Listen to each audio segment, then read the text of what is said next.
You know, when we talk about metabolism, it's one of those areas that seem to confuse a lot of people. It's one of those areas that, we hear the word metabolism and we hear it thrown around, and we go to the doctor and we get labs, and we get the labs. And if you're like most people, you kind of stick them into your purse, you fold them up, stick them in your pocket, you take them home, you put it in a drawer. And you hear the phrase, your labs are normal. The question is, though, what does that actually mean in the scheme of everything? Do normal labs actually mean normal? Is there something else that we can look at? Is there a story that's being told to us by normal labs? Hey, this is Dr. Dwain Woode. If you're new to me, that's Woode with an E. The E stands for endocrinology. Here I educate, I empower, and I encourage you to take charge of your health and your life, avoid complications, go to the next level. We're creating the life we've always wanted. I'm here because I want you to have the same success in your health like you're having in all the other areas of your life, so you can show up intentionally and consistently for all the people that are depending on you and for all those dreams that you've been pouring into. Hey, whatever platform you're joining us from, whatever city, state, town, village you're joining me from, I'm glad that you're here. And I want to give a quick shout out to you and say, welcome, welcome, welcome to Dwain Woode MD Live. We are here to take charge of our health and our life, avoid complications, and go to the next level. A special shout out to our accelerator members who are out there. Thank you for coming through, and always thank you for being willing to do what you need to do for your health. We're going to jump into our discussion this evening, and you know how we do. I've got my monitors off to the side that we're going to take a look at here in just a minute, and then we're going to get into our conversation because it is a good one tonight. So let's go ahead. What you're going to be seeing here, this is my Dexcom G7, and my blood sugar right now is an 87, and right now we're not fasting. We're going to start our fast starting tomorrow, so join us for that. But right now 87 is where my blood sugar is, and I'm looking at the 12-hour this is my 12-hour graph, and so I can run my finger across there. You see we've been kind of hanging out in the 80s and 90s there for most of the day. And then right about lunchtime, we kind of started going up, 100, 120, 130, 132, got up to, let's see, what's the maximum that we got there? 133, right there. And then started coming on back down to where we are right now at 87, and it is consistent or steady because you see that arrow that's going across the screen there. If I go over to my Libre, you see my Libre says I'm 89, and for most of the time, my Libre and my Dexcom tend to be about 20 to 30 points off of each other, and they happen to be pretty close today. I changed my Libre this afternoon or this morning, and so you'll see there's a little gap, but this is the 12-hour just like we did with the Dexcom. And if I run my finger, you'll see that we've been kind of hanging out in the 80s and 90s.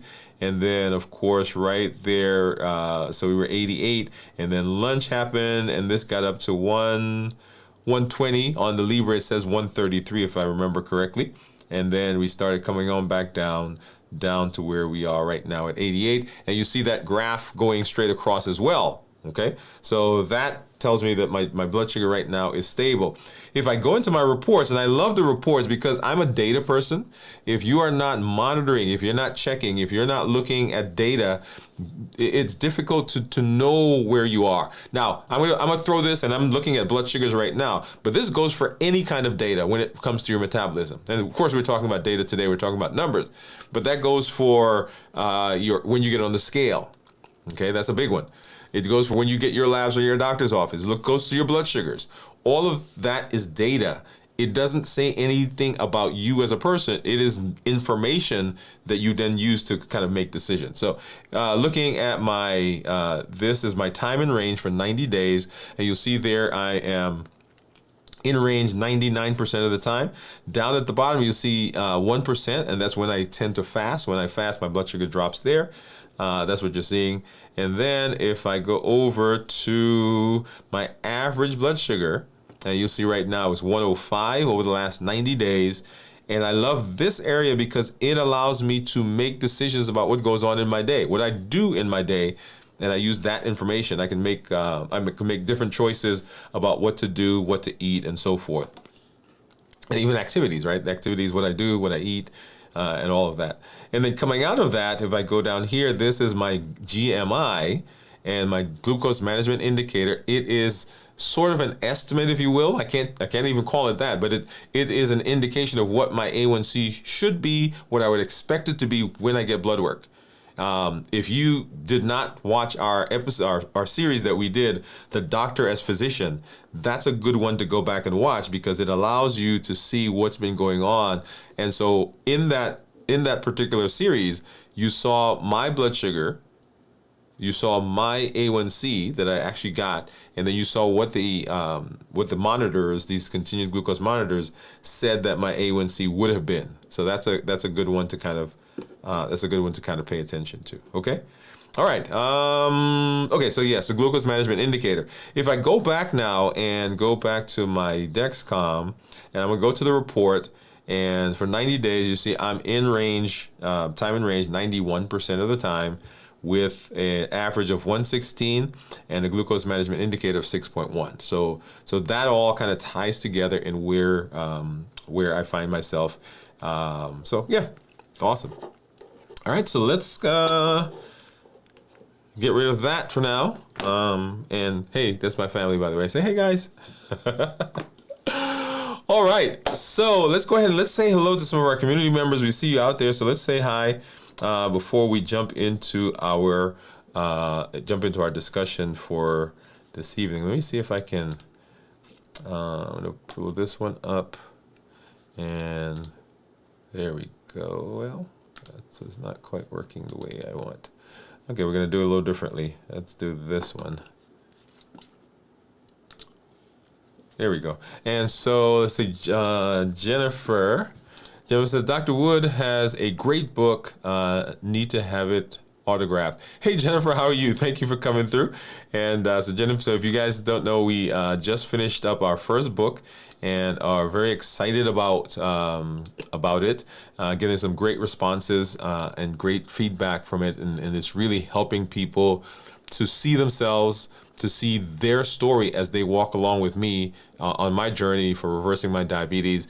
It helps them to understand that they're not broken, helps them to understand that the disease does not define them, and that the door exists, the exit exists, and it helps to walk you through that process. So great book. Thank you, Jennifer. Thank you for that. Yeah, we got to get it. We have to get it signed. We have to get it signed. For those of you who are here in town, if you're going to be nearby, we're going to be having an event October. I think October the 1st, either the 1st or the 5th. I'll let you guys know where we're going to be doing a book signing. So keep an eye out for that. I need to know the next time the doctor is in my town so I can get my copy autographed. Boy, hey, you're pretty close, so we may come up there. We're going to be in Nashville also, so we'll talk. All right. Let's see. Bowie said hi. She said, I need to know when doctor's going to be in town. And then Bowie says, Dr. Woode, do you have tips on how to help a teenager learn how to take care of their diet and blood sugar without creating body dysmorphia or eating disorder? Oh, yeah. Bowie, that's a very important one. We're going to be... I'm speaking before it happens, but I'm going to speak it into existence. We're going to be doing some things here in town. So I've been talking to some folks, and this is specifically for our young people, because one of the issues that we have with metabolism is that we wait until people are in the process. They're in it, and then we try to correct it. So having some resources prior to that, we're working on that right now. But the big thing that comes out of all the work that I've been doing, and you guys have heard it underlying all the things that we talk about, is we've got to make sure that we are not instilling shame. Come on. It is the shame that comes into our conversations that lead to all of the, well, not say all, a lot of the complications that come downstream. I want you to process that for a minute. Even as we're talking about the HEAT model, habits, emotions, access, and taste, right? So a lot of that is our attempt to find something that soothes, that buffers, that insulates. And so as we're talking to our young people, one of the things we want to make sure is that we are coming to them with a posture of support, and not a posture of you've got to, right? Because first of all, they're young people, and so their minds are already on the I don't want to be told what to do. And so coming to them with a list of do's and don'ts, that's not the way to do it. It is to help them to understand, help them to see the benefit that comes from some of the things that we talk about. So good question. I love that. And then Angela says, hello, doctor. Hey, Angela, how are you? You're big right there. I gotta make you. Yeah, okay, there we go. But thank you for coming through, and thank you for hanging out with us. All right, so let's go ahead and we're gonna jump over, and we're gonna have get into our discussion tonight as we talk about we talk a little bit more about metabolism. So let's go ahead and let's do that right now.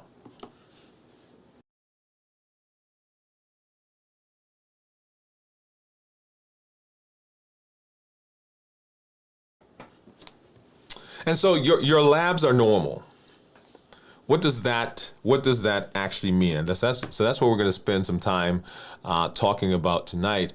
And you've been to the doctor, and I have to admit that I, for a long time, sat on the side of the desk, if you will, or side of the table, where I told a lot of people that your labs were normal.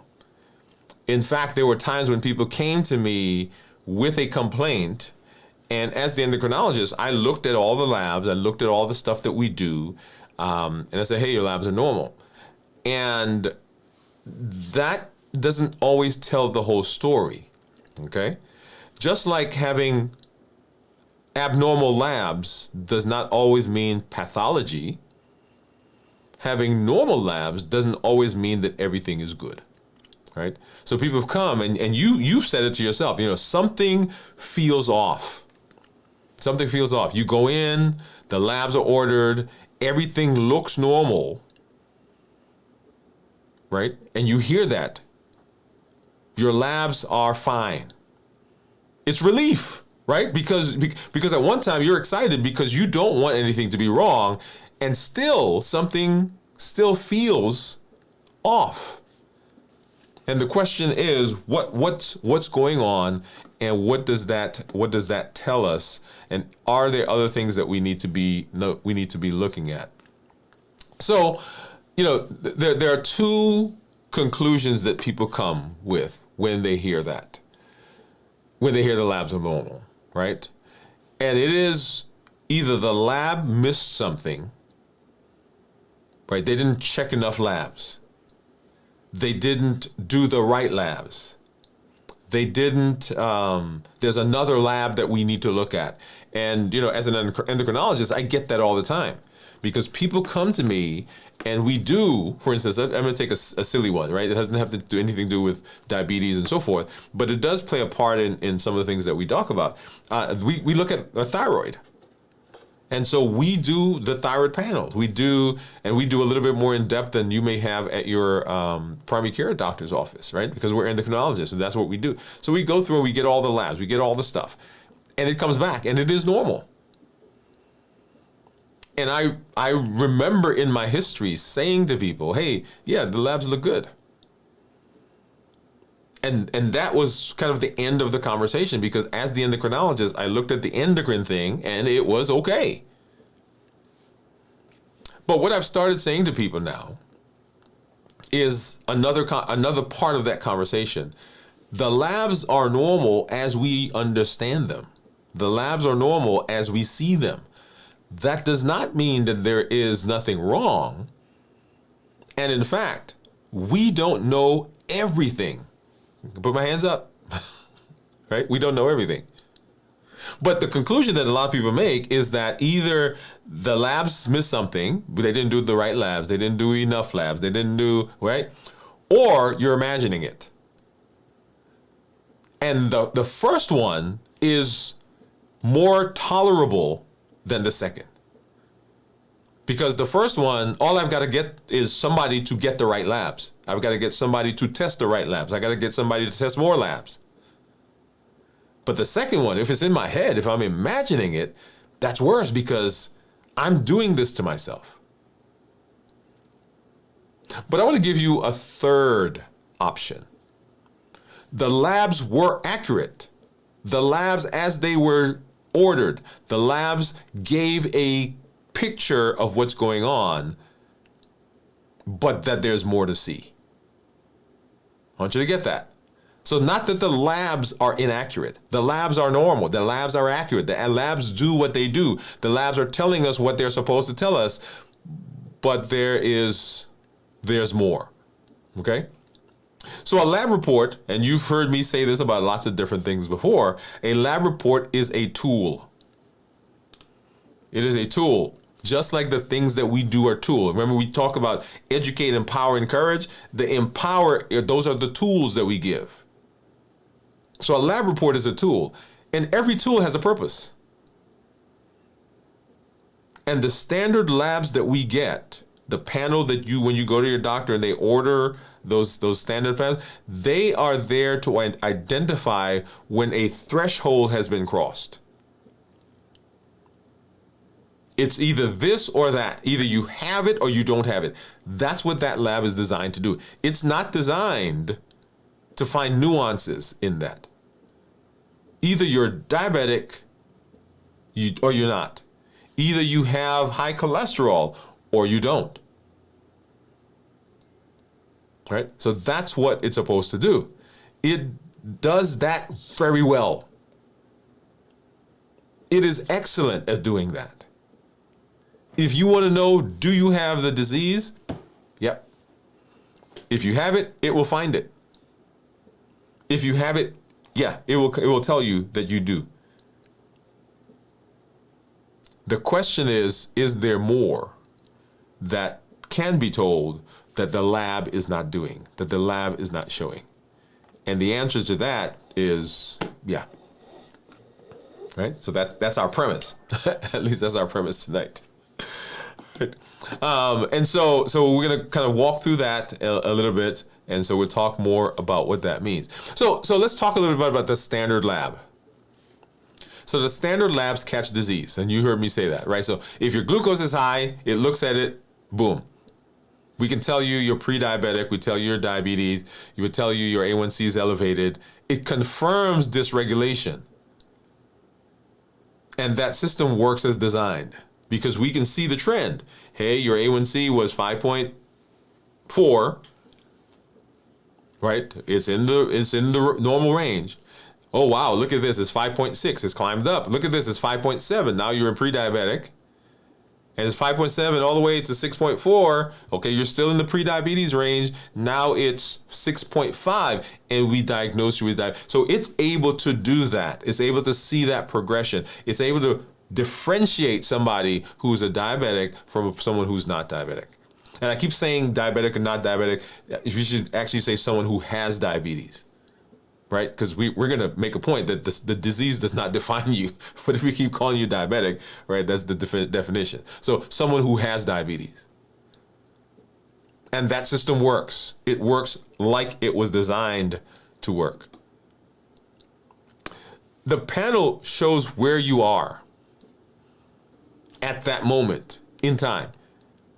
It does not show direction. I remember years ago, I went to the doctor and my C-peptide, and you guys have seen that and heard me talk about C-peptide. It's a marker of how much insulin your body is producing. Well, so I went to the doctor and my C-peptide was like 0.3 or something like that. Go back and watch. You can watch the episode that we did, the doctor as physician. And so I was talking to my doctor and he said, well, I didn't know you were a type 1 diabetic. And I said, well, no, I don't have type 1 diabetes. I have actually type 2 diabetes. And so the question was, why was my my C-peptide low? Well, as you know, in this community, we fast. And when you fast, if your blood sugar is low, the body doesn't make insulin, or it doesn't make as much. And so as my blood sugars had gone down during the fast, right, my C-peptide, which is a marker of how much insulin my body's making, had also gone down.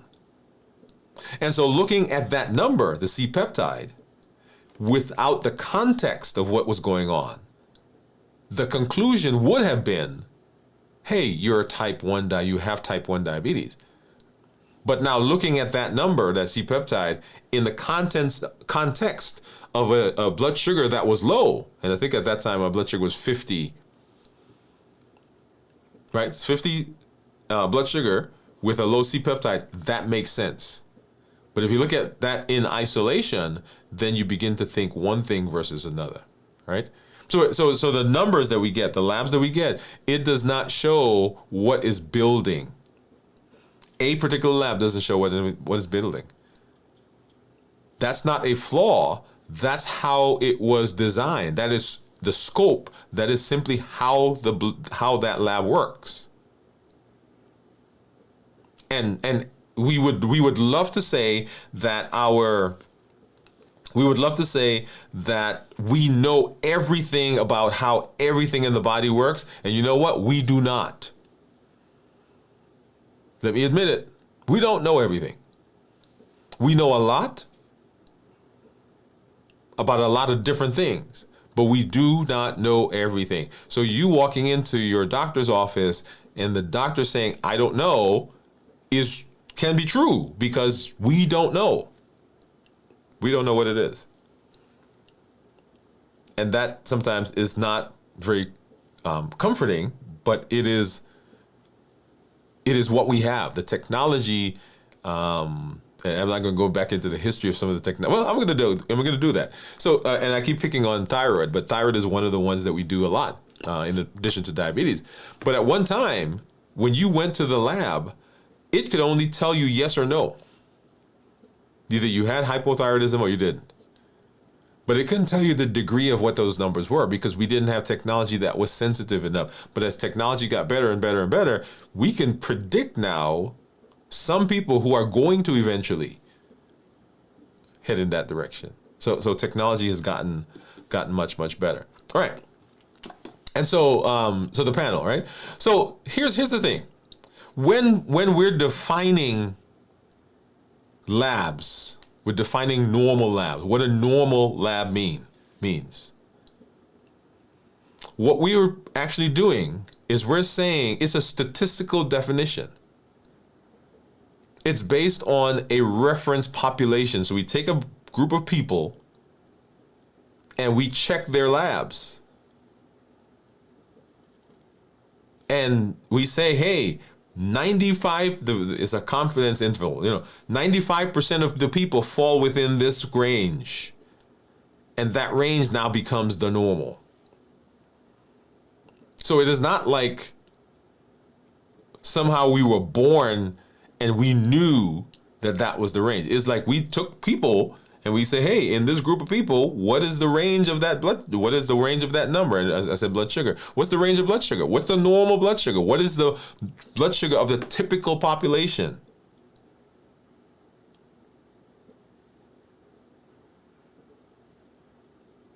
The number that we get is not a definition of optimal.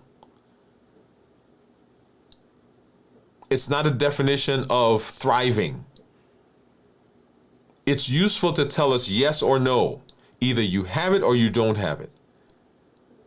But it's not telling me, hey, this is the best number. It just tells me that you fall in to what 95% of the people are. Now, here's the caveat, or not caveat. Here's the thing about that. right? I just told you that 95% of the people will fall into this group. Well, suppose you're one of the 2.5% that's on either side. The labs don't fit you. Right? So the reference range is for the majority. The middle 95 of a sample population. Statistical boundaries, not optimal function. This is what it should be. This is what is common. This is what most people are. Right? And here are the words I'm using. And for the most part, that works. Until you're one of the 2.5% on either side. Right? So 95% of people, boom, there it is. But 2.5 or even more than that, well, in that 95%, are most people on the higher side of that or most people on the lower side? That doesn't take into account any of that. And we'll talk more about that here in just a minute. Okay? So here's, and this is what I was saying. So suppose we have a lab that's normal, right? The label tells you that this is normal. Well, if you are on the low side of that, you're considered normal. If you are on the upper end of that, you're considered normal. I want you to get that. So if you are in the range, that 95%, whether you're on this end, you're considered normal, or you're on that end, you're considered normal. The label tells you the safe threshold. It does not tell you where you are heading. And it doesn't tell you where you're thriving. And so that's the I don't want to say drawback, but it is one of the functions, one of the consequences, I guess that's the word I'm looking for, one of the consequences, right? So, but it doesn't tell you trajectory. So a number moves. So when you get an A1C, and you heard me before talking about A1C, we'll see another slide here in just a minute. When you see an A1C and that A1C is moving, yeah, it's moving in a direction. So all these numbers are normal, right? So 82 is normal. 88 is normal. 94 is normal. 98 is normal. All of those are normal, and yet it tells a story. And if we're not paying attention to the story, then we can miss, right? And I'm gonna hasten to say here, and it is, let's see how to say this. Well, I'm just gonna say it. The labs are designed the way the labs are designed because of technology. It is the technology that we have. I would love to, like, I'm a sci-fi person, right? So, so I remember some of the sci-fi shows that you walk in, you lay on the bed, and it scans you, and it tells you everything that's going on. Or you get a little scanner, you scan it, like Star Trek, my bad. They scan you, and they tell you every single thing that's happening in your body. We are not there. We don't have that. There's nothing like that right now. Is it coming? Maybe. Is it available? No. Is it in my office? Is it in your lab? Is it in your doctor's office? It is not there. And so what do? We rely on the labs to tell us what we're doing and where we're heading. Okay? So that's the limitation of the lab. And in order for us to understand direction, then we have to take those data points and we have to begin looking at direction. And that's the beauty. That's why I love data. You hear me guys talk about my numbers and so forth, right? I track it. So the trend is visible. If you look across the years, if you look across the different labs. So A1C was a 5.2, then it's a 5.4, then it's a 5.6. Guess what? That is a trend. That is a direction. That's a trajectory. They're all normal. They're all clear. They're all below the threshold every time. But the trend is visible, and you can see that heading in that direction if you're paying attention. Right? So you guys are starting to see where I'm heading with this, right? So you begin to see some of the information that we're going to talk about. So there was more information available, right? So there are some, so that's the standard lab. Those are the things that you go and your doctor gets a CBC, a CMP. They may get some urine for you. They're going to get a cholesterol panel. They're going to get A1C, right? So all those things are there. But there's some other pieces of data that you can get that's not typically on a normal panel. And so we're going to talk a little bit about some of those. And I guess I need to couch this in a so the numbers or the labs I'm about to give you and the discussion we're about to have. I'm an endocrinologist. By virtue of being an endocrinologist, there are things I look at in metabolism that your doctor doesn't look at. That's not their job.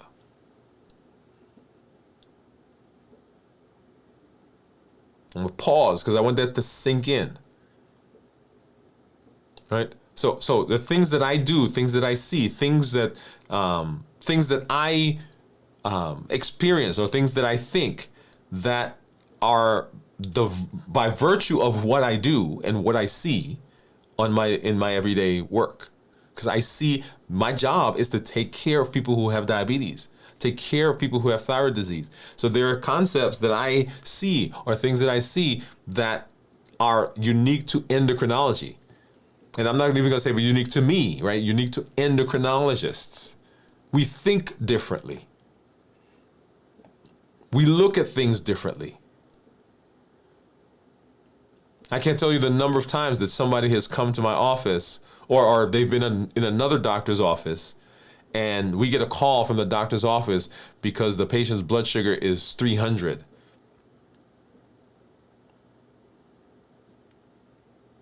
And so I get on the phone, we talk. It's like, okay, do this, and we tell them what to do. But I see people who walk into my office every day who are coming from other doctors' office, people who are coming, my patients who are not yet on the I want to say bandwagon, whose blood sugars are 500, 400. So that level, right, of experience, that when you're seeing that, a 200, yes, it's concerning, but I just saw 4 or 5 people who were 400. Make sense? Okay. So let's go ahead and let's talk about some of these. So the first one I want to talk about is your insulin, fasting insulin level. Fasting insulin level. And we've said that hyperinsulinemia, or elevated insulin, too much insulin, is the culprit in a lot of metabolic disease. So hyperinsulinemia. The next one is something called HOMA-IR, and it is a calculation of how insulin resistant someone is. And then another one, the triglyceride to HDL ratio. Okay, so these are all additional pieces of data that you can get. One, of course, the fasting insulin, you've got to get that on the lab. The HOMA-IR is a calculation based on some of the other things that you have. We'll see this in a minute. And of course, the triglycerides is triglyceride to HDL ratio is a calculation from data that you already have, but we haven't thought about it in this way. All right, so more information. So let's go ahead and let's talk. So the first one is the fasting insulin. And the important thing about fasting insulin is that your body is amazing. Did you hear what I said? Your body is amazing because your body, its job is to keep you alive. Its job is to keep things running. And so there's a word that we use, this homeostasis, meaning same. Your body is always trying to keep you in the same space. It doesn't want the blood sugar to be too high. It doesn't want it to be too low.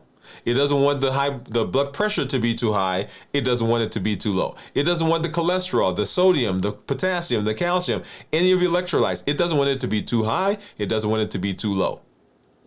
And so it's always trying to find a way to regulate all those things. And a lot of the diseases that we have, a lot of the metabolic diseases that we have, are consequences of the body doing its job. So when we talk about insulin, before your blood sugar rises, before your blood sugar goes up, your insulin level is higher. Why? Because your body has had to compensate for the rising blood sugar to keep the blood sugar down. So when your blood sugar starts to rise, this is before you're diabetic, before you're considered pre-diabetic, whatever the phrase is that they're going to call you. Before that, before we actually see the result, your insulin level has been climbing. And it's been climbing quietly because it is doing the job that it's designed to do, and that's keep your blood sugars under control. So before your blood sugar goes up, your insulin is rising. So insulin comes up before glucose. So the elevated insulin, checking the insulin, is an early window into the system. It's informative, it's accessible, and it's inexpensive, right? So it's a lab that you get. And it's worth asking for. And it adds context to the panel that you got. So your blood sugar is, I don't know, pick a number, right? 79, it's 80. It goes, it's 89, it's 90. It's 91, 92, 93, 94. That's all in the normal range because 70 to 99 is considered normal. And that entire time you look at the number and it says normal, normal, normal, normal, normal, normal. But if you look at the insulin level is climbing because it has had to go up to keep the number normal. Make sense? So fasting insulin level.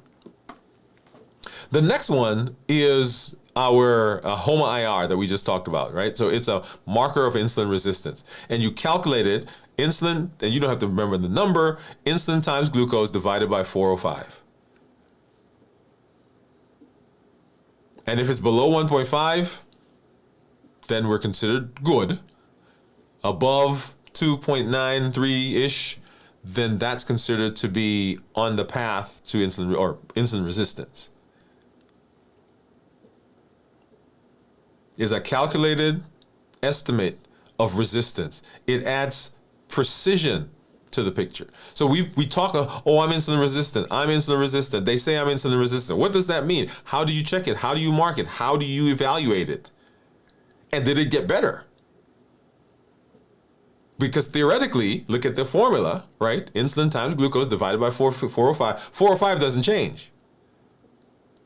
But those other two numbers can change. I can adjust my glucose down. I can adjust my insulin down, depending on what I do lifestyle-wise. Because remember, the body is always what? The body's always responding. The question is, what it's responding to. So if I change the situation, if I change the environment, then my blood sugar gets better. My insulin is better. So when I calculate the insulin resistance, it's better. Those are not constants. They are variables. And I have the ability to affect the variable. So I want you, right? So we're talking about that because I want that to begin. If you've not gotten it yet, that's going to be one of the conclusions. It is the environment that the body is functioning in that is causing the issue. Change the environment, change the response. The body's always responding. The question is what it's responding to, right? So that's the HOMA-IR. And so a lot of this is already on your panel, okay? So let's look at triglycerides. So triglycerides, if you remember, it is a breakdown product from fat. So your body breaks fat down into free fatty acids. And free fatty acids, they have triglycerides, right? To break is triglycerides, right? It's like think about one of those wiffle balls, you know, what's the thing you play with the little racket, right? So there's a head, and then there's some stuff coming off of it. And those things are the free fatty acids. So triglycerides, the breakdown of the fat, you get a triglyceride, and then you break that apart to get free fatty acids and something called glycerol. We won't get into all of that. But triglycerides, right, that's your number, divided by your HDL. This is on your panel, and so we get a triglyceride to HDL ratio. And above 3, right, tells us one thing. We don't want it above 3. We want it to be lower. It's a conversation to have with your doctor. I won't get into all the specifics about the numbers and what ranges and so forth. That's important. But right now, I want you to get the idea that there's a standard set of labs, and they do what they're supposed to do. They are designed to tell you yes or no. That's the job of those labs. It's a threshold. But the labs that we're looking at right now, these are things that are already on your panel that you can, well, except for the insulin, that you can use to calculate other things that are going on in your body. So let's talk about a patient, right? 44-year-old patient, and 10 years of annual physicals. They've been going 10 years. 10 years of reassuring numbers. Been tired for 3 years. The weight slowly changing. Energy is going lower. And feeling like there's something wrong. Something is going on. Something is just not quite right. Right? Have you felt that? As a matter of fact, one of the things that I've started asking my patients sometimes is, when was the last time that you felt like yourself? When did it change? When did it become that this new normal? And here's the thing. There are times when people don't even actually realize that they are tired until they're not tired and it's like, man, I didn't realize how tired I was until we fixed whatever we fixed. But looking at, going back to our patient, right? So all those physicals, the things were normal. And then a fasting insulin was ordered. The result was significantly elevated. Insulin was high. The HOMA-IR was high, so insulin resistance. The full picture came into view. Even though the numbers themselves were normal, now we know, okay, there is some insulin resistance going on there. And one of the phrases I don't actually like, and I don't think I've said this in a while, but I'm gonna say it right now. I don't actually like the phrase pre-diabetes. And it's not in the phrase itself. It is what happens in a person's mind when they hear you have pre-diabetes. Because in their mind, oh, I'm before that, I'm pre that, so I'm good. And so, I don't know if a different word, a different phrase that we can use, but it is what we have. But it almost gives a false sense of comfort, like, okay, everything is good. And that is not always the case. Okay? So the body has been compensating, y'all. And that's the whole idea. The body has been compensating. Insulin is going higher to hold the glucose steady.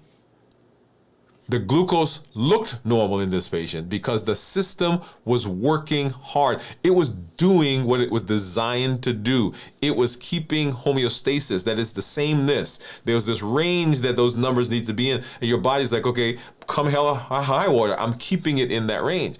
But in order to do that, we've got to, right, that insulin level is climbing up. And now with that information in my hand, a clear picture begins to form. And so now we can make different decisions because we understand that even though those numbers are good, and by the way, having normal numbers is great. Give me normal. I want to be normal. So I'm not knocking normal. Strive to be normal. But also be aware that you've got to be looking at those trends as well. Okay? Because the body's compensating. So metabolic health is a spectrum. There is the normal and there is optimal. There's normal and optimal. So I've got a young man in my house.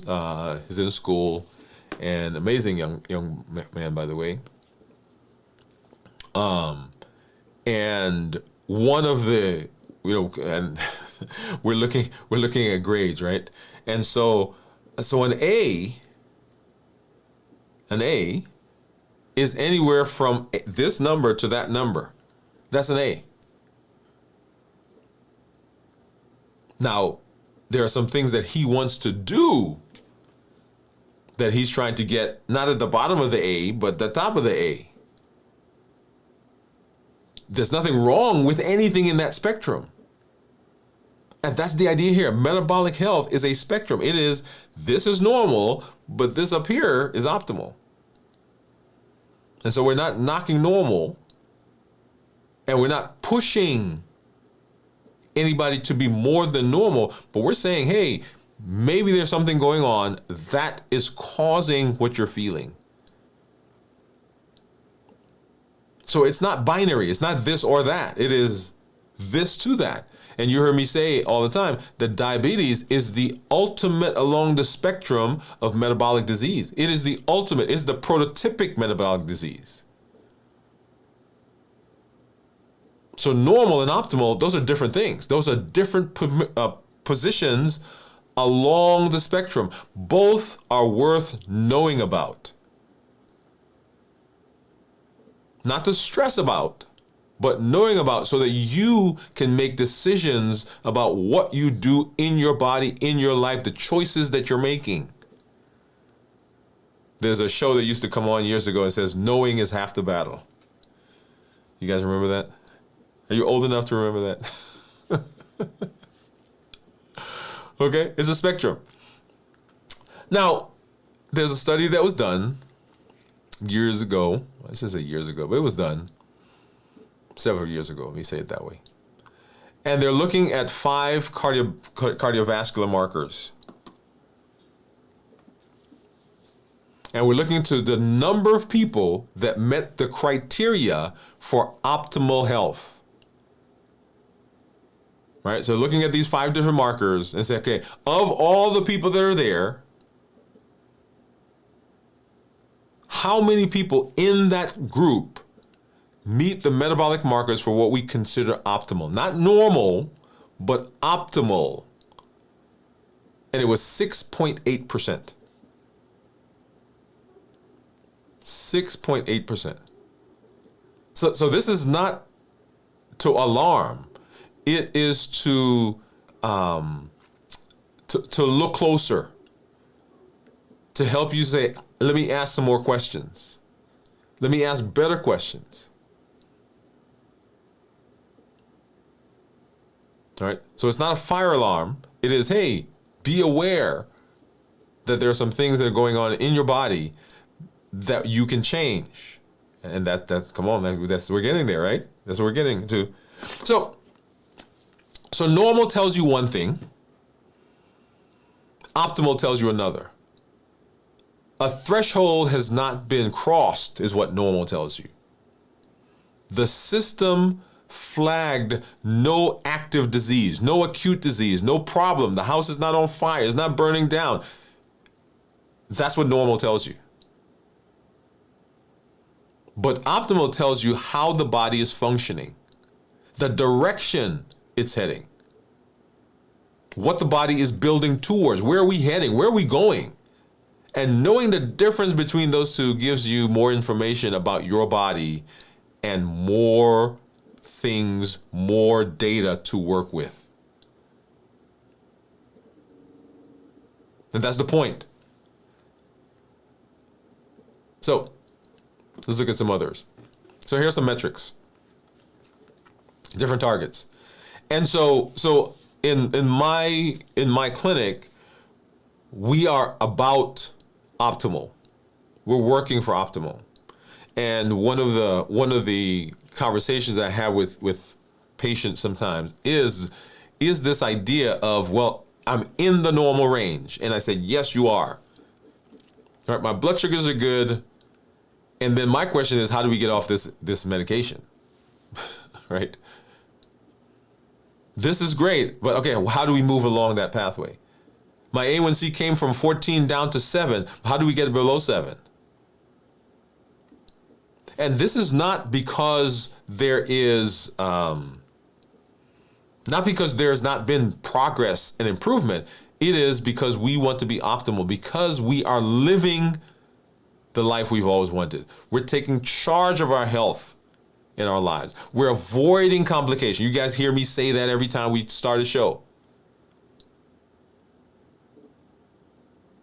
So what are we looking for? Fasting glucose, right? Less than 90. Fasting insulin, we want that to be on the lower end. HOMA-IR, we want it to be less than 1.5. Triglycerides, less than 100. HDL, greater than 60. So those are the numbers that we're looking at, right? Now, when you talk to your doctor, your physician, your healthcare team, they will have some different numbers they want you to shoot for. Right? So these numbers are a little tighter than some of the things that you will see. Yes, they are. But we're looking for optimal. Right? We're looking for optimal. So when we take a look at your data, we're looking for direction. The directional information. So fasting glucose, we want to see how is it going? Where is it heading? Your fasting glucose, right? It was 92 or 90 today. And as you move, you look at it now and it's above normal. It's rising, it's moving, it's heading in a direction. So we went from normal to not normal. And notice the difference, right? So the top of the normal and the bottom of the above normal are pretty close. Which is this is a great one. This is a great. Let me come here and let's talk about this. So the difference between diabetes, someone who has diabetes and someone who has pre-diabetes, guess how much it is? If you go from 6.4 to a 6.5, 6.4 is pre-diabetes, 6.5 is diabetes. The top and the bottom. Very close. So the directional information is very important, and you want to make sure that you are paying attention to that as well. And so here's the crux. Here's the crux. Your body, y'all. Your body's responding. The question is, what is responding to? It's always responding. It's always doing the thing. It's always working to keep you alive, always working to keep you safe. And so reading the information is very important. So here's some things, right? So the panel. The glucose, right, is one source of data. Energy is another. A1C is a piece of data. How you're sleeping is another. Triglycerides is a piece of data. Your hunger cycle, how you feel, the cravings is another. Your HDL is a piece of data. How clear your thinking is another piece of data. Your fasting insulin is a piece of data. How you feel day to day is another piece of data. So the information that comes on the labs, the information that comes from your doctor's office, that's data. But also your body is in the process of talking to you. You want to listen to your body. You want to pay attention. So what I want you to do as we move on, right? So I want you to pull your last 2 to 3 lab results. And I want you to put the numbers side by side. Your A1C, your fasting blood sugar, your cholesterol, your blood pressure even, your weight. Right?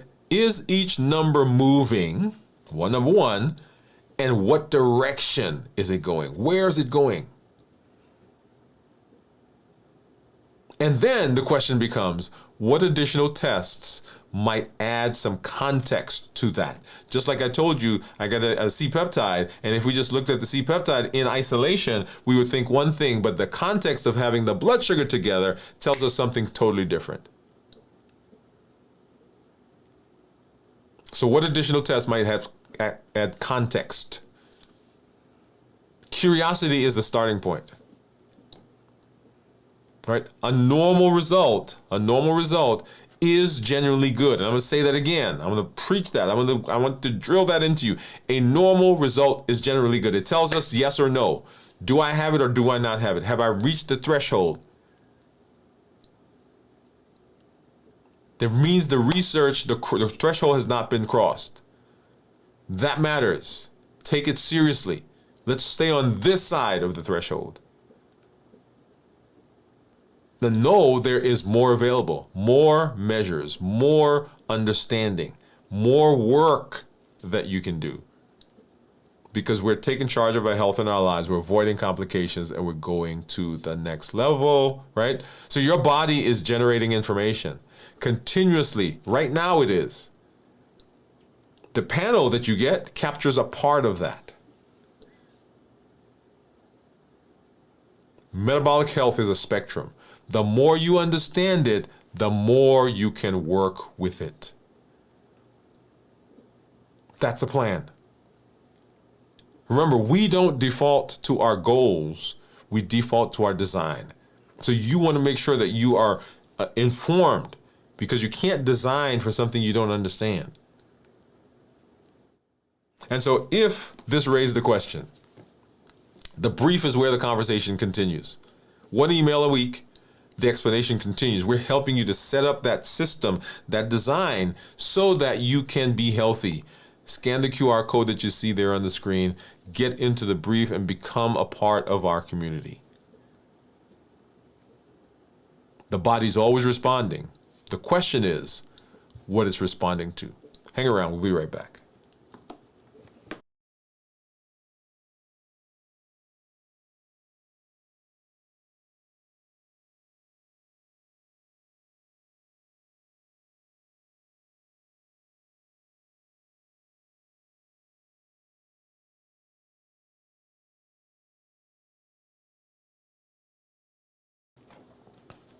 All right, y'all. So this is, I love this conversation. You know why I love it? Because it is a conversation that empowers, right? So we educate, we empower, we encourage. We educate, empower, encourage. So the education is what we just did. The empowerment comes with the tools that you learned. Now you understand a little bit more about your blood sugar, about your A1C, a little bit more about the labs that you're getting. And pay attention to those. Don't just take them and stick them in a drawer somewhere. That's data. And data is very, very important. All right, let's hop over here and let's see. I see some comments. Let's go ahead. Let's see. Where are we?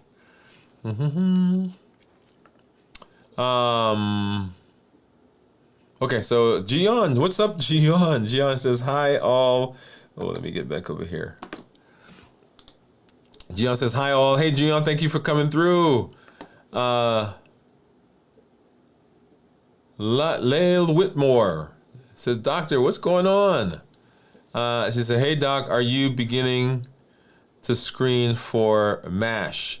Now, in our office, we don't screen for MASH. We get labs that would indicate, but we don't screen. Typically, the family docs will do that. If they find somebody, they'll send them to us. So, do you consider MASH a metabolic disease? Yes. As a matter of fact, the name was changed from NASH, right? Non-alcoholic steatohepatitis, to metabolically associated, right? So it is a metabolic disease. I consider it a metabolic disease.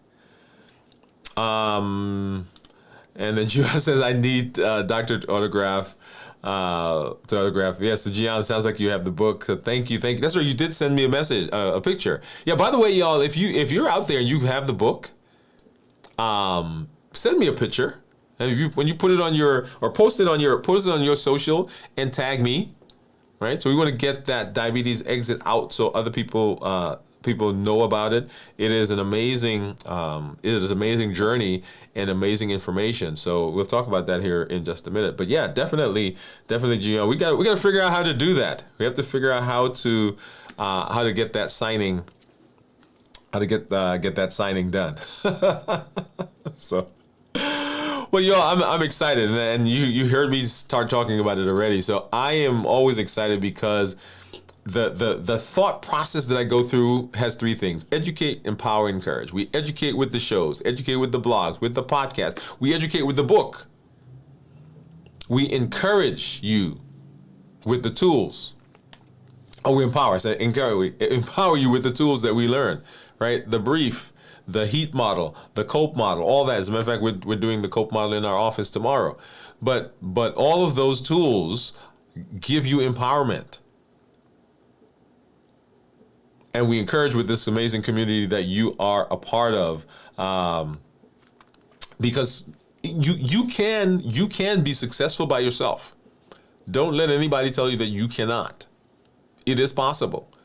But if you want to continue being successful, if you want to get to success expeditiously, if you want to remain successful, if you want to be in a place where you're enjoying that success, go in community. Don't negate community. Community is amazing, amazing, amazing. So Gion says, Doctor, I am so lucky I can read your book. So inspiring. Thank you, Gion. Thank you for that. She said, I read all and start reading again. She said she plans to read it 10 times. Well, Gion, thank you. We really appreciate you being in the community. So we educate, we empower, we encourage you all. So as we continue this process, I want to make sure that you understand that your body is always responding. And the goal for what we talk about is the idea that you can make a choice. You can do things in your space that will help your body to respond differently. Because if it's responding, all I've got to do is change what it's responding to. And I get the ability to do that. I get the ability to do that. So once again, if you are, let me see, I put that in. There we are. So as you know, we just completed the first book, the Diabetes Exit. And in the book, you get to see yourself. You get to see your journey. You get to walk along with me. You get to understand that you're not broken, that the disease does not define you, that the exit exists, and the book helps to show you the way. So scan this QR code, get your copy, share with somebody who you know is struggling, somebody who has been, who has thrown their hands up in despair, in frustration. They've been trying and things just are not working. This is a great resource for them. Okay, so get out there and share. And that's going to be one of my calls to you, right? I want you to be like our pastor said at our church. I want you to be a digital disciple. I want you to be an Android apostle, right? Share this. So this information is what helps people to break free from the shackles where they are in terms of metabolism. Understanding where they are, understanding the body, understanding how the body works, understanding that they have a choice. Share this with somebody. Let them know that they can be different. Hey, tomorrow we will start our fasting as we get into this week's fast. We'll be back starting tomorrow on Wednesday for our 24-hour fast. On Thursday, we won't have a 24-hour fast. We've got some things that we're going to be doing here as a family. Saturday, we'll be here for Video from the Vault at 9 p.m. Central. Sunday morning, we'll be here for This Week in Review. Now, next week, our show will not be a live show, right? So, but come on, we'll have something here in place for you. Come on and support each other in the community, but it won't be a live show. Once again, we're going to be hanging out with the family. But we'll be back the next week for Dwain Woode MD Live right here at 7 p.m. Central. Hey, this is Dr. Dwain Woode. I'm so glad I get to hang out with you. That's Woode with an E. The E stands for endocrinology. Here I educate, I empower, and I encourage you to take charge of your health and your life. Avoid complications, go to the next level. We're creating the life we've always wanted. Remember, our body is responding.